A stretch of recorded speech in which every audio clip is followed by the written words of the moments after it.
Good evening, There he is. I was worried Drew. because usually you're well online in advance of this. Oh, yeah, Skype didn't want to work. I hate to see it. It was just it was just spinning and spinning and spinning and uh, yeah. And like, did it get an update? And is Audio Hijack gonna do that weird thing where it doesn't work for a Nope. while? Nope, it's all good. We're good. We're recording. Everything looks fine. Okay. Yeah. All right. There's stuff. There's Mhm. stuff to talk about. Mhm. Let's start with some follow up first. I got my invitation to pre-order a PlayStation VR 2. Okay. And I did. Okay. I ordered that sucker. Good for you. Yeah. I was under the impression that you were going to, so I'm glad to see that you followed through.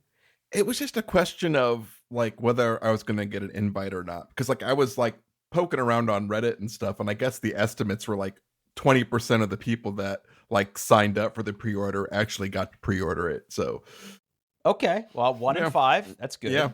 Yeah. So I was chosen. I mean, maybe Sony did like sort by amount spent. Yeah, they're going after the whales, huh? Yeah. Nice. Yeah. So what happens now? I wait. Okay, for how long? It comes out the middle of February, I believe. So, yeah. Middle of February. Yeah, or February, end of February. I don't know. Sometime. And you will get this direct from Sony then. Yes. Okay. Directly from Sony. Now did you get the one that came with the game?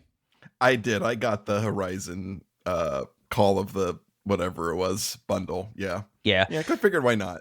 Oh, why not? Yeah. And we talked a little bit about this last show. Is there a particular game that is going to come out on that system that you're super hyped for, or is it just the fact that it's the next PSVR? Mostly that it's the next PSVR. Though I guess that that Star Wars Galaxy Edge game is coming out. There's a couple other like indie games that look pretty cool. So I don't know. Yeah, I was just thinking we haven't had near enough Star Wars in the past couple of years. I mean, what's a little bit more? It's a little bit more. Yeah, exactly. Yeah, hot take. I'm so over Star Wars. There's too much Star Wars. Too much Star Wars. Too much Star Wars. Just less Star Wars. Yeah, that's what we really need. Okay, cool. So I'm excited for you. Obviously, we'll talk more about that in February when it arrives. Yeah, so my follow-up is last episode I talked about starting a business. And yeah. It got expensive pretty quick. So it was a pretty interesting week for me because last week I was sort of just laying the foundations, right? It was registering the LLC with the state of Ohio and getting all my ducks in a row and actually establishing some legitimacy. Okay. Now we're sort of into phase 2 where it's buying or subscribing to all the things that I need to actually work. Let me give you an example. Okay. So the one that was at the top of my list is I was told by multiple people that if you're going to be doing any type of consulting, you need to carry business insurance.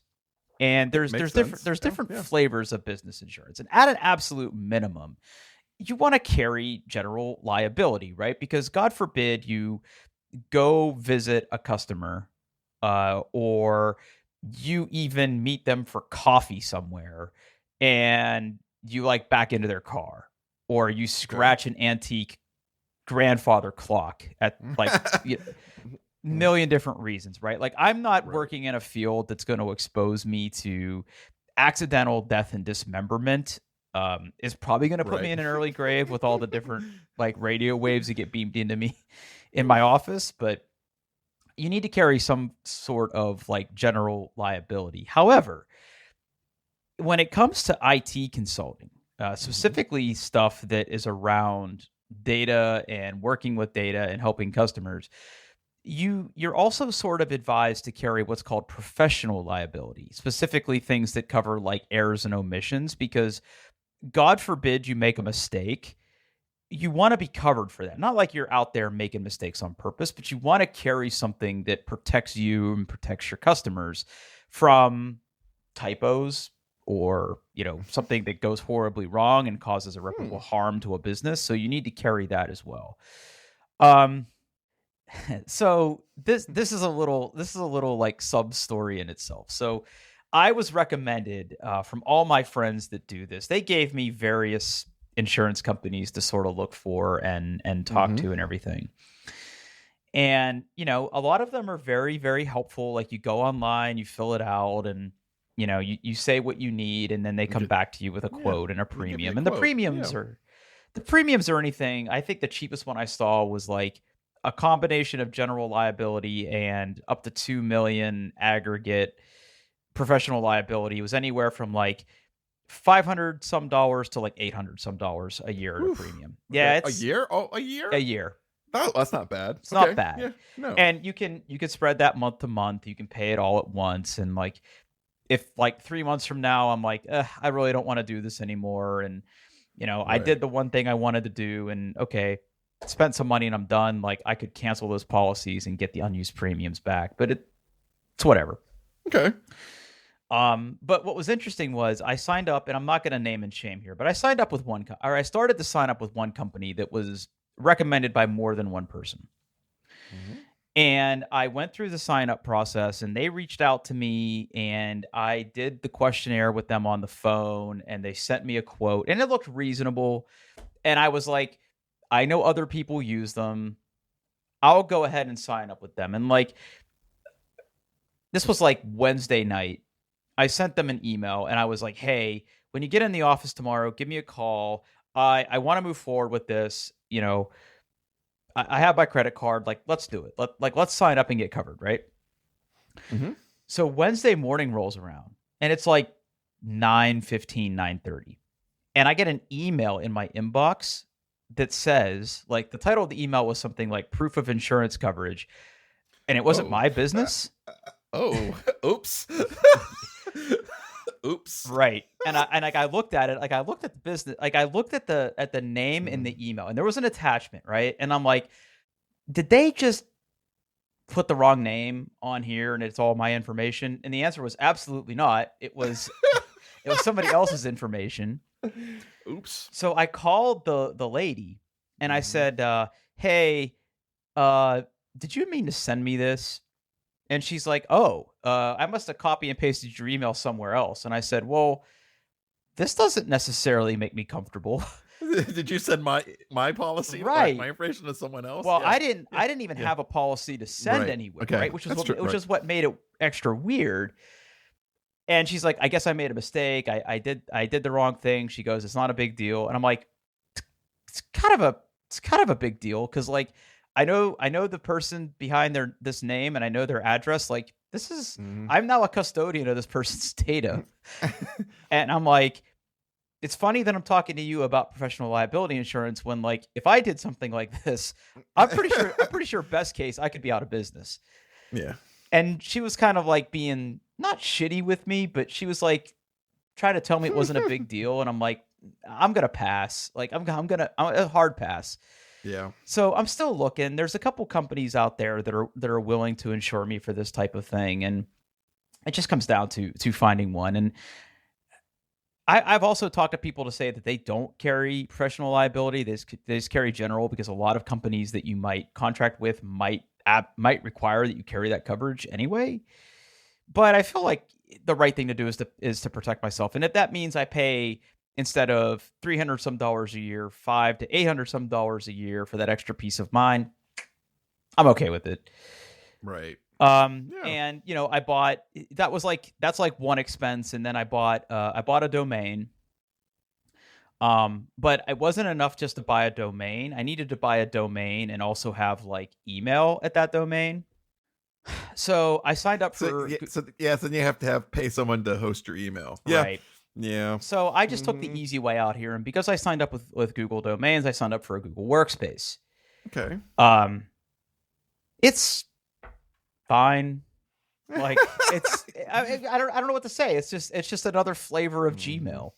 And I'm only a one-person company, and I could see the appeal if I had like a small organization and like adding users and having policies that apply to all the users that have, my domain attached to their email and all that other stuff. Like I see the appeal. Mm-hmm. But I'm not sure that if I was going to be running a business that had a couple or even a dozen employees, I would probably not. Well, that's harsh. I don't know. Maybe I would. Or maybe I would just have like an Azure thing spun up. It's tough to say. But it was reasonably priced because I bought a domain. It's only like, I think 10 or 15 bucks a month. So you get access to all the Google apps. You get your domain integrated with your workspace. So like I have an actual Gmail address, a couple of Gmail addresses, a couple mailboxes. And then the nice thing about that too is these other services that I bought, right? So like being able to send someone a document to sign. Like first of all, you want to talk about a racket. These document signing services like PandaDoc and yeah. How much? Just ballpark. I'm talking the cheapest possible tier you could get to send someone a document for e-signature. Okay. How much do you think that costs per month? Per month. For one person.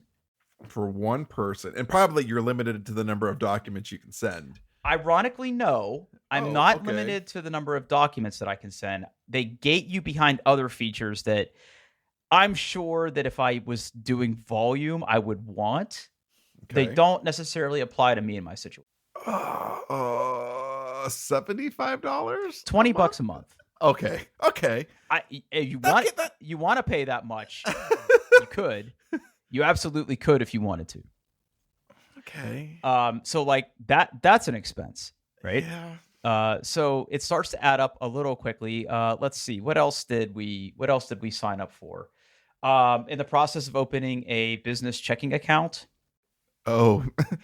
Yeah. Some of those have a monthly fee unless you maintain them in balance. Some other ones don't. I think I'm actually going to end up, even though I'm a huge Chase boy, I've been a Chase boy since I've lived in Ohio. They require you to have a minimum of a $2,000 average daily balance in your checking account, or they dock you $15 a month. Ugh. Yeah. Gross. Now I am an American Express card holder, and I was able to apply for a business checking account through them, and they do not have an average minimum daily balance. Now, to be fair, certain one of these services like Bank of America, Chase, and there was one other one that was charging, maybe it was Wells Fargo, I forget. I looked at a couple, or more than a couple, I should say. Some of them for that extra fee, like will let you take credit card payments through the bank. So you get a little value for money in those type of situations, but I don't necessarily know if I want to take credit card payments. Right. So yeah. I just want one to say I can have an account that I keep separate for incoming stuff and then whatever I need to buy or pay, right? So looking at things like that, and they can't necessarily give you an instant response, so I'm sort of waiting for answers on some of those things. So that's still in flight, and just like uncovering all these little things that I need to do, right?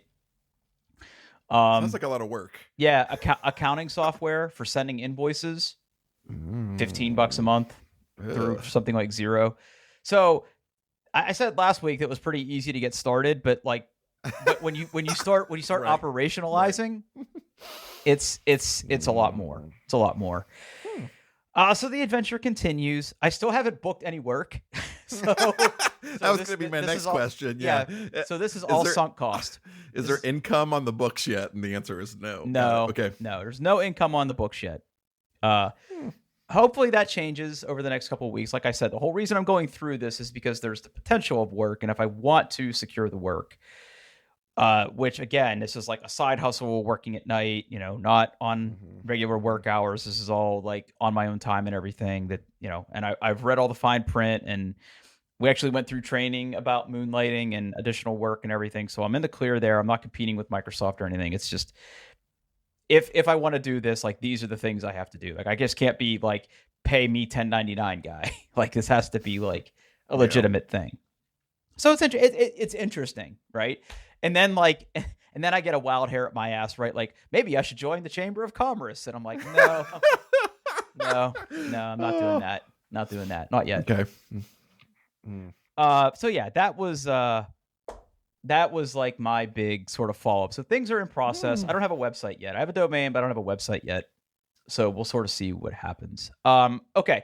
Let's get to, unless you have any more questions for me, let's get to the big news that you have. So last episode, you teased that you bought something for how much money? About $3,000. About 3,000 American Ranchero dollars. You bought something. My lady friend had guesses.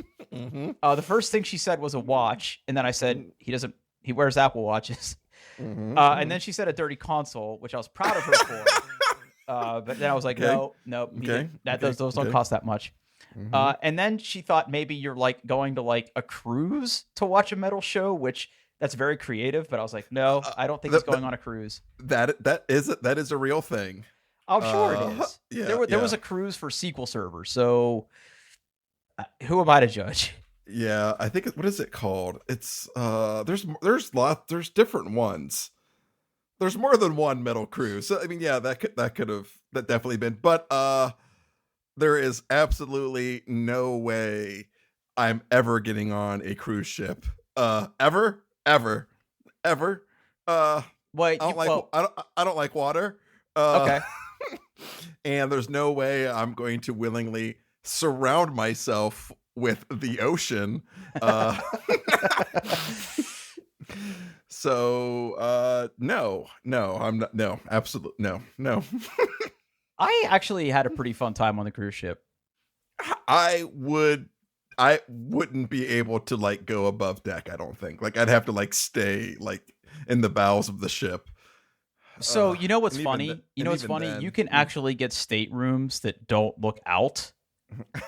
I learned that. I didn't stay in a room like that, but I almost did. And the other thing is, I remember that on the ship that I was on, when you're on the top deck, like where the pools and the wet bars are, they're like, part of them are covered. And if you're like just kind of sitting on the deck, you kind of have to be near the edge to see the ocean. I don't know. It was interesting, but I hear you, buddy. I'm not trying to make you uncomfortable. Yep. Did we get any other guesses? I did not get any other guesses. I didn't either. Very disappointed in our listeners. They want to play our reindeer games. All right. Well, Paul, tell us what you bought. I bought an espresso machine. You son of a bitch. All right. So you linked it to me last time, and I started to look at this thing, and I immediately closed the browser because I have no idea what I'm looking at. So I want every conceivable detail. Did your big beautiful British coffee boy tell you to buy this? And like, no. Okay. All right. No. Let's hear the story. So, it's bonus season where I work, and the bonus was really good this year. And I thought, you know what, I should get myself a little treat. So I started thinking about buying espresso machines, and this is one of the rare situations where like I didn't just like do a quick Google search, go, ooh, that's the one I want, and buy it. Like I did research. I watched YouTube videos. I had, originally I was going to spend much less than what I ended up spending. But I decided that I kind of was going to stick with the Breville line of espresso machines, not necessarily because they were the best, but at least in the United States, they are serviceable. You can buy parts for them. You can get repairs. And that's not true for other brands of espresso machines in these United States. They're a little harder to repair, or you kind of have to learn how to do it yourself. And I don't want to have to deal with that. So I kind of went like, this is going to be something I'm going to spend money on. I want to keep, like, I want to be able to get replacement parts for it, or, things like that. So, I was talking to the family, and, I was like, hey, I want to buy an espresso machine. And everyone seemed relatively like on board with that. My wife was like, yeah, that sounds like a good idea. And so I kind of like, gave her some different price points and options, all the way down from, they sell this thing called the Bambino Plus. Bambino. The Bambino Plus. Bambino. Yep. It does not have a grinder, but it's actually a really nice little automatic espresso machine with a like automatic steam wand. And I was what other one I was looking at? There was another one I was considering. And well, my wife's like, well, I kind of want one that's, like the easiest thing to use.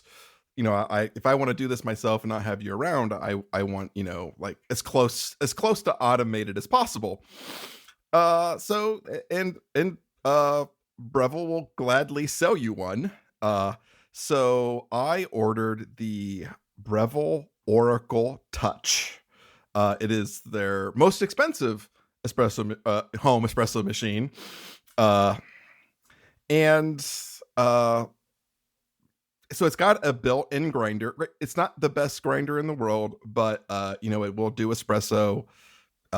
It's fine, and it's actually better to have a separate grinder for your espresso than your normal grinder because different grind sizes and retention and blah blah blah blah blah. So it's like, okay, built-in grinder, it's fine. This will also it will auto dose your espresso, grind it, and it will tamp it for you, which is the process of making sure that it is compressed and flat. So it does that for you. It has a lot of different modes for like basically you take the portafilter, you grind your beans, you put it in the group head, you push a button, and espresso comes out. And the steam wand is also automated, so you kind of give it how hot you want your milk or milk like substance to be and how much froth you want on a scale from 1 to 10. 10 being, oh my god, there's way too much fucking froth. And then espresso. And it is it's wonderful, Drew. I love this thing. It is great. You've had some time with it now, right? Yeah. I got it last Friday, so a little less than a week. Yeah. You had alluded to the fact that you had bought it. I wasn't sure if you had procured it, so you've got some usage under your belt. It took a while to get here. I ordered it like on Halloween. Okay. Yeah, so it took a couple weeks to get out here. So I've had it for about a week, and I've made espresso drink. I've as we say, I've pulled some shots.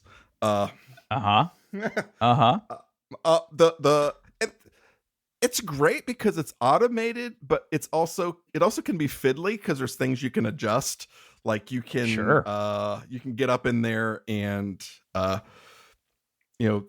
the grinder where like it does the tamping. It has something called a tamp fan, which is basically this thing that spins and pushes it down, and you can pull. It's all held in with magnets, so you can reach up in there. Actually, it comes with a little tool.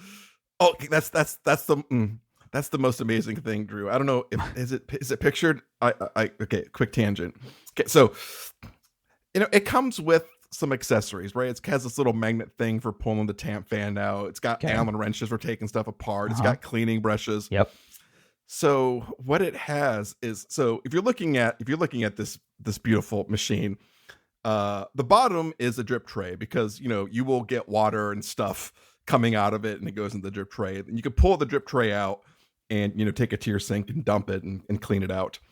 Well, behind the drip tray is this little tray that kind of hides back in there, and it has room for all of your accessories. It's wonderful. Okay. It's a wonderful touch.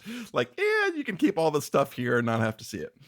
Anywho, you can pull out the tamp fan, and then you can loosen something, kind of adjust it to adjust how much coffee comes into your portafilter and all this. You can adjust the times and the temperatures, and it's great. Now, the first few shots I pulled with it were absolutely awful. Just gross. Why? Was it just because you were learning? I was just learning. Yeah. So the baristas will use this term called dialing in your shot, which is basically figuring out a combination of like grind size and like how much coffee you're using, what your grind setting is, and how long it takes to pull the shot and stuff like that to kind of really get it in. And if your extraction is too fast, So basically, it becomes espresso. The water goes too quickly through the puck. You get a really sour shot. And I never had bad espresso before. So I pulled my first shot and I tasted it, and it was foul. Just absolutely like the most sour thing I've ever tasted. It was gross. But now I'm pulling some pretty good shots. They're sweet and they're complex, and I like putting milk in things and making myself a little cappuccino or a latte, and yeah. Huh. It's great. I loves it. I loves it. All right. So I want to talk about, before I dive in with some questions, right? Because I've sort of toyed around with the idea of getting a home espresso machine. I don't necessarily know if I want to spend $3,000. I can understand that. Yeah. And honestly, I'm not sure I have the skill required to use a $3,000 espresso machine. Even though this thing is automated, is it fair to say that you kind of have to know what you're doing to get the most out of it? You kind of need to have someone who knows what they're doing to at least get it set up well.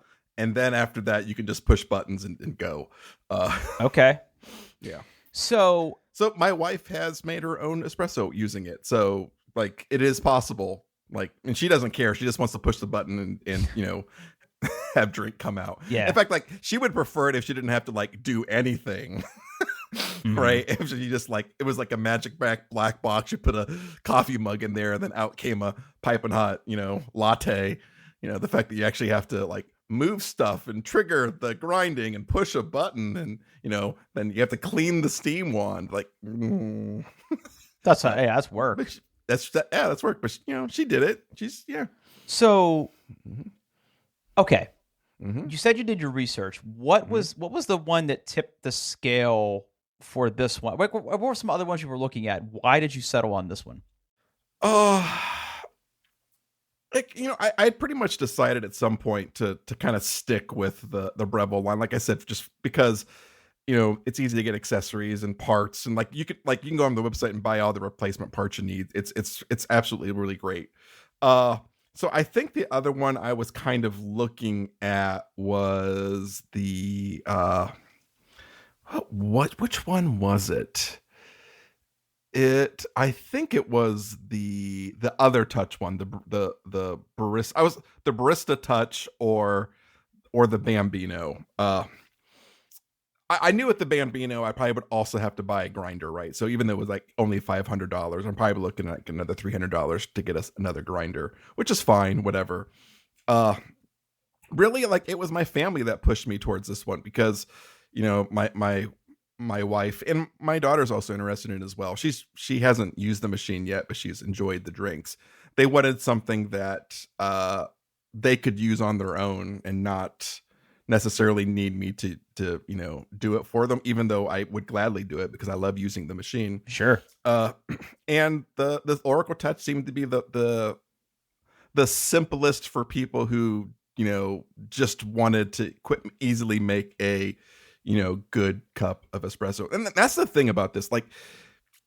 This machine probably can't make great espresso, but it consistently makes very good espresso, if that makes sense. Consistently and easily makes good espresso. So that's what I went with. It was just kind of the easy use that, so my family could use it, and I think it looks nice. It's I got what do they call it? I got the sea salt color, which is their white color. Sea salt color. Oh, there are colors. Ooh. The Damson blue. Ooh. Yeah, my wife liked the blue, but did not think it would look good in our kitchen. Yeah, I get it. So yeah, I was gonna go with the black truffle because we kind of have a black kitchen, but my wife's if it was a black stainless steel, I guess they do have a black stainless steel, but I think at the time it was sold out. But they're both yeah, do the white. The white would look nice. Yeah, and she's a big girl. She's it's a significant investment in counter space in my kitchen, let me tell you. But yeah, you're gonna have to pay rent. You got the air rights. You got the air rights for the espresso machine. Okay. Now, in my extremely limited research on espresso machines, as I understand it, I'm reading the copy of what this has, and this has a dual boiler system. And as I understand it, some have single boiler and some don't have any boiler. Well, most are single boiler. Basically, the difference between a single boiler and a double boiler are, can you make espresso and steam milk at the same time? Got it. A lot of machines, especially on the cheaper end, only have, a single boiler, so you can only do one at a time. But then again, it only takes like 30 seconds to pull a shot of espresso. It's not like it's forever, but it is kind of nice because I can grind it. I can get the while I'm grinding, I pour milk into the little cup thing, and then I move it over and start the shot, and I put the milk in and hit the button, and by the time the shot's done, I can give it a little taste, make sure it's good, and then it's finished, and then I can pull the milk out and clean up, and it's nice. Yeah. Okay. My next question is, I'm looking at the product DNA of this thing. It says 18 to 22 grams of coffee grinds, I'm assuming. Grounds. Yep. Grounds of yep. And then it says 9 bar. What is that? That is 9 bars of pressure. So that's how much pressure it pushes through the puck, the ground coffee. And 9 bars is typically regarded as the best pressure, because that's what espresso is, right? It's making coffee fast by pushing high pressure water through a bed of coffee, right? Right.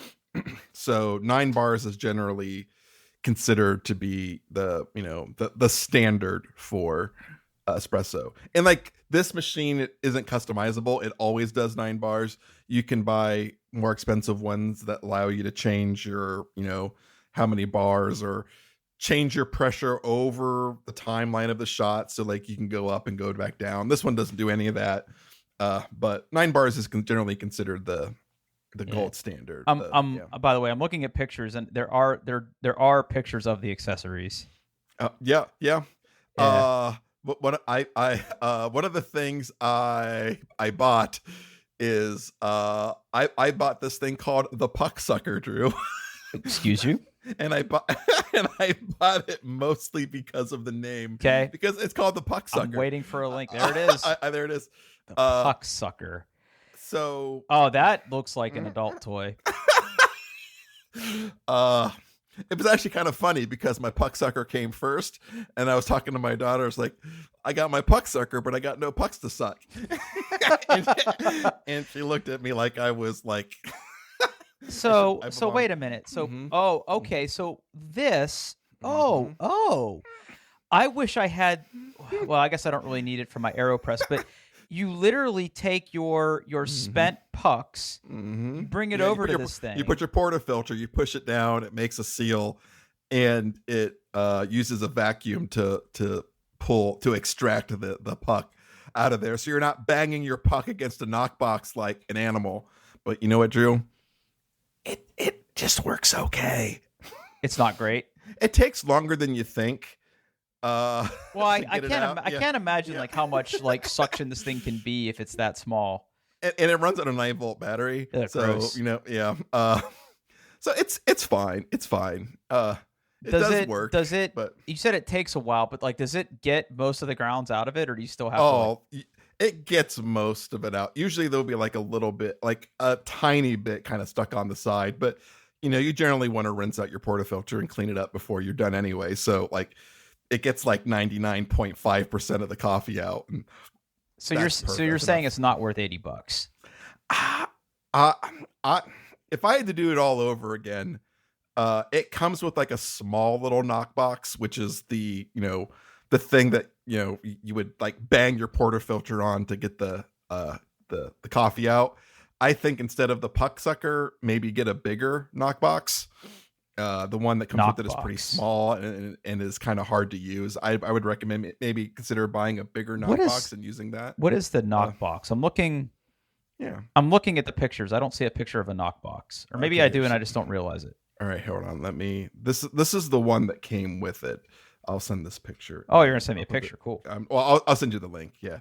So it's literally just this box, and the outside is kind of rimmed in rubber, so it's soft, and then in kind of not in the middle of the opening, but kind of like 1/3 of the way over. Basically, it has a bar, and the idea is you take your portafilter, turn it upside down, and you smack it on this thing. You knock it. If you've ever seen, like, if you've ever gone to Starbucks, you've seen them use a knockbox before. They just have a really big one, right? Where after they're done making it, they turn it over and they smack it. Yep. That's what these are for. Yeah. Okay. Yep. Now I gotta ask. Mm-hmm. The machine in the process does not make a cup of coffee. You have to actually have coffee. Mm-hmm. And it looks like this has a built-in grinder. Yes. So what you drinking? I'm just curious what you're drinking in this big beautiful thing. The first thing I got, and I'm just about finished with it. Let me see if I can find the link. Let me sign in to drinktrade.com again. I highly recommend that. Okay, yep, here it is. This is what I am currently drinking. It is the link in there. It is Blackstrap Espresso from Irving Farm. Oh, It's a medium roast espresso. It's good, and I actually have a couple more bags, different types of espresso coming. Should be coming soon. Actually, they're on their way. Though I will have to say it goes through coffee way faster than I expected. well, I imagine, right? If you're making one of these pucks per drink, it's like I have it dialed in that it's using about 20 grams of coffee per shot of espresso, or two per double shot, right? Because but what you typically would think of a shot of espresso is a double shot. So, yeah. Now it's a lot of coffee. Now, a logistical question here. So I'm looking at the pictures of this thing, right? And it shows 2 espresso glasses being poured into at the same time. Yeah. Why would you do that versus pouring them into one?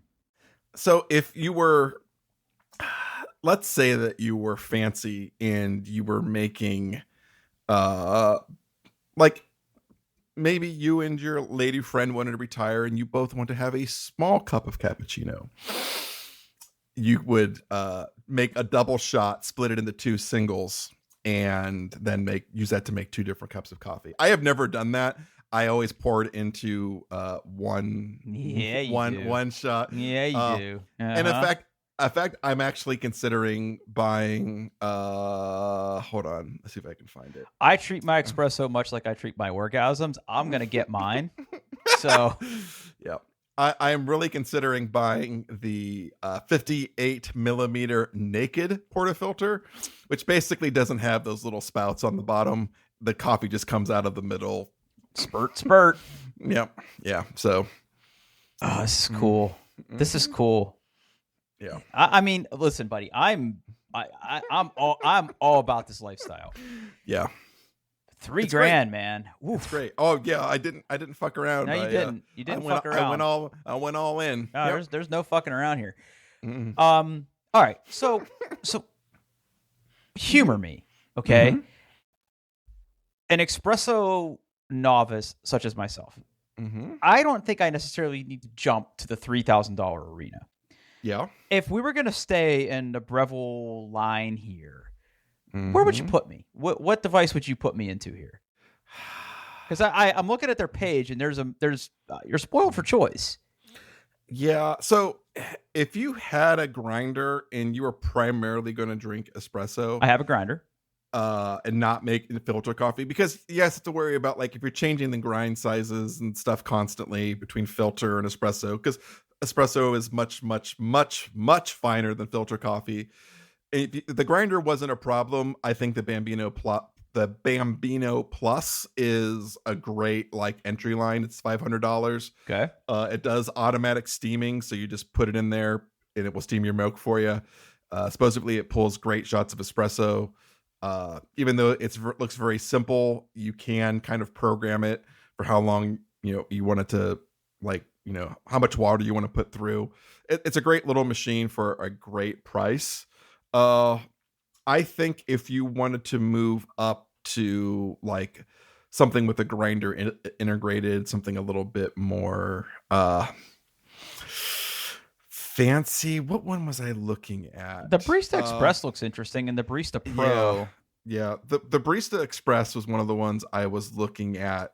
And if you wanted to go dual boiler, they sell one called the Dual Boiler, which is $1,600. I feel like I feel like that's where I would be. I mean, even that's a little rich for my blood, because I wouldn't feel like I wouldn't feel like and I'm sure I could learn. I'm not saying I couldn't, but I would feel like that's a significant investment for something that I enjoy. I enjoy a good cup of coffee. I just want to make sure that I'm like putting the time and the investment to learn how to use it, and then figure it out. Well, I mean, it's if you're curious, like, I mean, thank you, internet. You can find dozens of channels reviewing and talking about each one of these models and the pros and cons and how to use it and how to clean it and how to do adjustments and how to dial in. Yeah, it is absolutely amazing. I've probably watched I've probably watched an hour and a half of videos just on the one I bought alone, let alone all the research I did before then. Okay. So, all right. Yeah. Final question then. If it wasn't going to be this, who's your silver medal? I probably, if it wasn't this one, I probably would have gotten the Barista Touch. The Barista Touch. Mm-hmm. I'm looking. Which is $1,100. It's the other touchscreen model. That's there it is. The Oracle. Yeah. And why? What was the reason why? Because I liked having the touchscreen and it had all the features I wanted. Though I don't think this one is a double boiler. I don't think so. Thermojet heating system. Yeah. Now, and the one of the disadvantage is, I mean, it's not really a disadvantage, but that particular model has a 54-inch portafilter. 54 millimeter portafilter, excuse me, instead of a 58 millimeter portafilter. And 58 is generally like the standard, like, so if you come to my house and like, he only has a 54. Exactly. Okay. Yep. Yeah, okay. Exactly. I hear you. I hear you. Yeah, it probably would have been but I think I still would have got the Barista Touch. I see. Yeah. Which is like $1,100, which is less than half of what I paid. Yeah. But, so I mean, I guess I went all out. The difference though, the difference being that yours is dual boiler. So the one you got versus this one is dual boiler, and it has a bigger portafilter, and it tamps the coffee, and it does the automatic tamping. Yeah. I'm not gonna lie, that is actually pretty cool. Yeah. I don't know if it's I don't know if it's $2,000 cool, but that's pretty cool. Yeah. I'm happy for you, man. Like, I know you're a coffee boy, and like it's funny to me because for a long time, I don't drink coffee anymore. And now you're like all about it.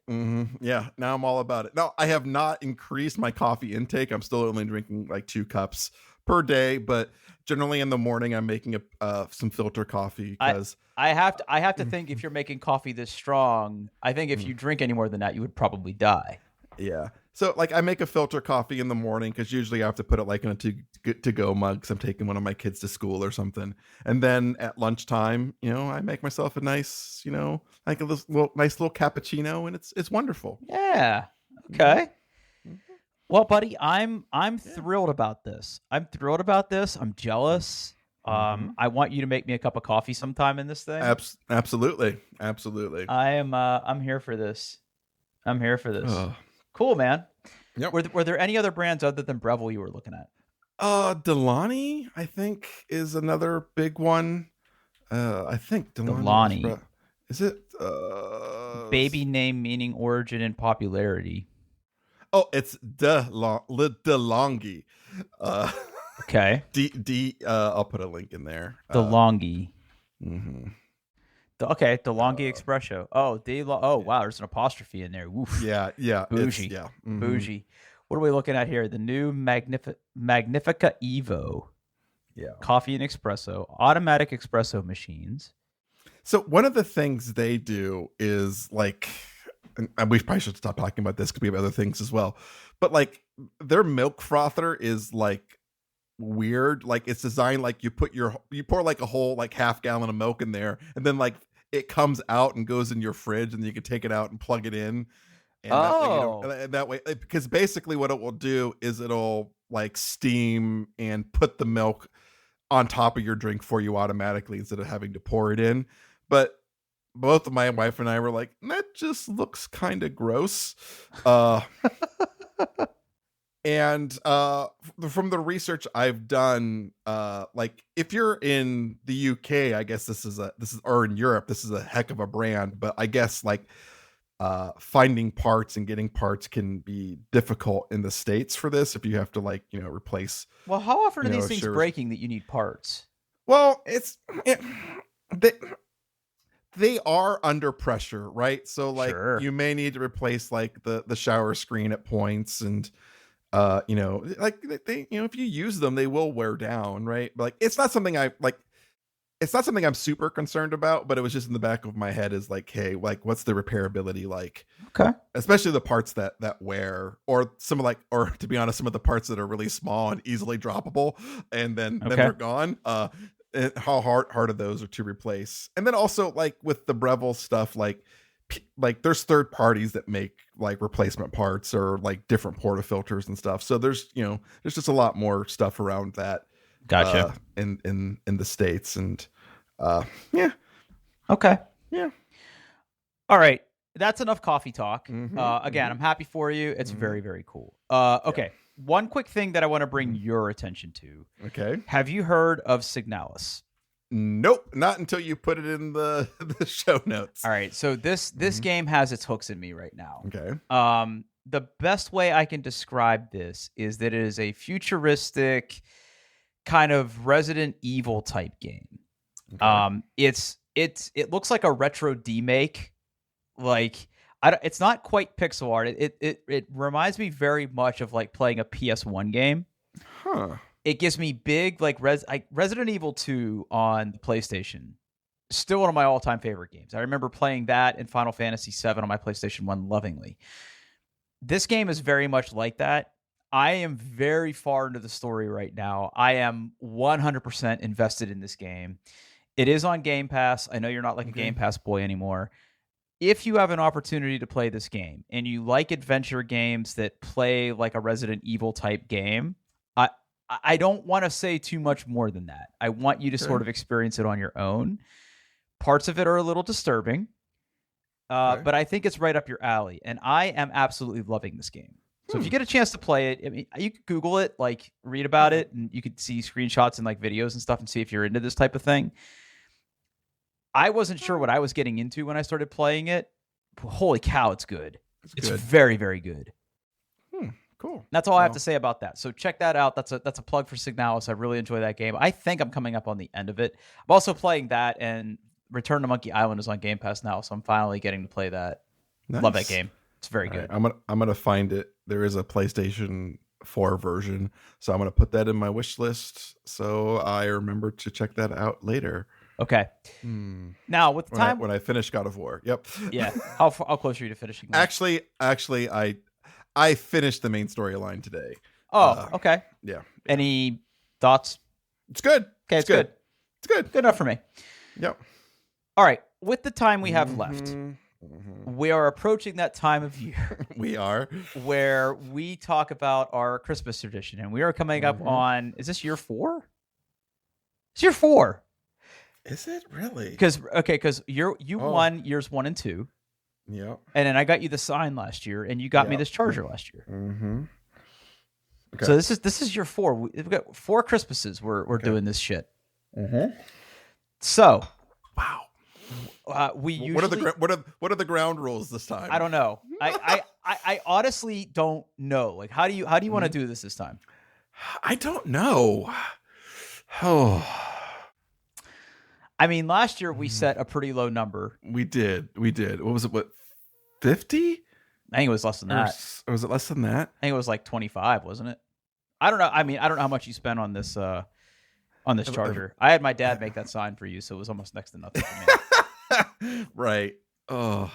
Like, do we want to do like try to do like a gimmick or set the price or? Okay, let's think about this. Let's think about this because we have made this about ourselves.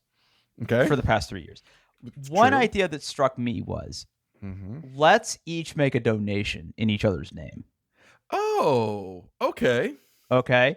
I like that. Limit is $100. Okay. That's an idea. I'm not saying we have to do that. Okay. But that is an idea. I mean, it'd be something different. I mean, because we're typically buying shit for each other. And let's be honest, we buy enough shit for ourselves.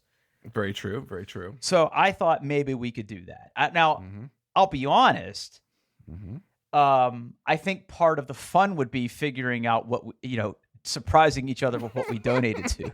Yeah, I could definitely. I already have some ideas churning in the back of my head. I mean, listen, I know that you have a favorite charity, so it's very easy for me to pick that. That is, you're true. Yeah, it is. And I'm not saying I wouldn't, but I think it'd be interesting to find another cause to donate to in your name. Yeah. Okay. Like, and it's not funny, but it might be funny. Yeah. You know what I mean? Like, yeah. So that's kind of what I'm thinking. Okay. So if that's what we're gonna do, let's set a deadline. Okay. We're recording this on November 17th, the week before Thanksgiving. Do you want to target the 22nd? Because that's right before Christmas. Yeah, let's do that. All right, so the deadline is the 22nd. We'll do the charity thing. Okay. And that'll be our quote-unquote Christmas present to each other this year. I like that. That's a good idea. That's a great idea. All right. I like that. Settled. Done. Oh. That's easy. That way the pressure's off a little bit. It is a little bit off, but you know how much you're gonna be donating. You just gotta find the right place. Yep. And you can go either way. You could try to do serious, or you could try to do like I could buy you. I could get weird. I'm not gonna get weird. I'm gonna seriously think about where I could land a donation in your name. So that's the goal. That's the goal. I like it. Cool. Well, this has been a fulfilling episode of Coffee. Which I'm here for, by the way. I don't give a fuck. Listen. Hey, listeners, I don't give a fuck about you. Like, I'm here for Paul's coffee content. Like really. But let's go ahead and wrap this one up. Yeah, let's do that. We're on the internet at doingbest.com. Hey, Twitter's still a thing this week, so we're still on Twitter at doingbestpod there. I mean, I'm on Twitter. Unless he doesn't have any hardcore followers at Twitter. You know what? Just one last plug that I'm going to put in here before we wrap up. I highly recommend the website twitterisgoinggreat.com. Oh boy. Okay. It is just a collection of the timeline of the Elon shit. They update about like once a day, so it's not always like cutting edge, but it's a good little summary of all the shit that's going wrong with Twitter. I'm on Twitter at Paul Baylor, and where can we find you, Drew? Oh, you can find me on Twitter at PITTFURG. I'm just reading this website, and they're doing the same thing that the Web3 is going great. Yes, yeah, exactly, yeah. Which, by the way, that is also one of my favorite websites, by the way. And the woman that maintains that is hilarious. Okay, this is cool. Yeah, no, twitterisgoinggreat.com. That's going in the show notes. Oh, you already got it. Cool. Yeah. So you can still find us there for the time being. And let's wrap this one up. Thanks, everybody. All right. Thanks, everybody.